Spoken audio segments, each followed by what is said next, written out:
Ni Mikel Arginarena Mikelini naiz, 37 urte ditut, nik.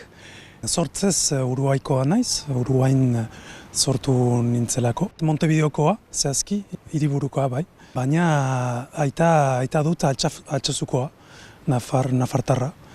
Eta 20 urteekin joan nintzen Bilbora bizitzera. Betidanik nahi nuelako Euskal Herrian bizitzea eta gogoa nuelako. Eta gero zehazki joan nintzen ikasketak egitera.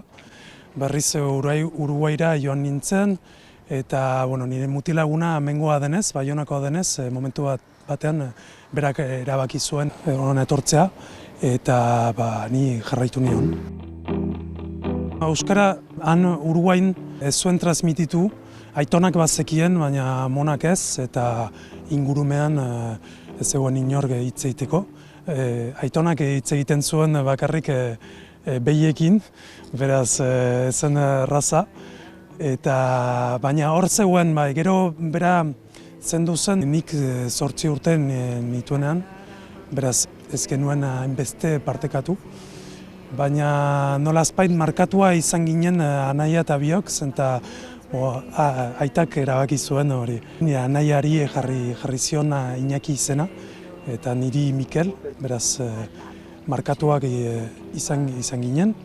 Eta ni 16 urtekin hasi nintzen ikasten Uruguain, Euskal Etxe batean. Jarraitu nuen ikasketekin, jarraitu nuen Bilbon, eta gero han utzi nituen ikasketak jarraiteko, zenta bazen desberdintasun handi bat kalean entzuten nuena klasetan ikusi genuenarekin, eta sartu nintzen bizkaierazko murgiltze batean. Ni euskaldun berria naiz, zahartu da nolazpait eta gero berritua, eta beraz sartu nintzen AEKan, egin nituen hasieran bizpahiru ikastaldi, eta gero sartu nintzen formakuntza trinko batean, 6H da izen dena, eta egin nuen 6 hilabeteko formakuntza bat, egunero 6 horen eta erdi. Eta gero egin nuen formakuntza hori, eta gero proposatu zidaten kurtsoak ematea, eta eman nuen ikastaldi bat, baina aldiz irakasle gisa, eta gero sartu nintzen Baionako Gau Eskolan, eta orain irakasten ari naiz.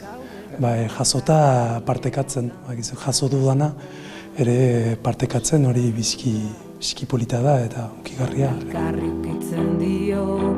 Niretzat euskara mundu berezi bat da, bihotzean dudana, benetan.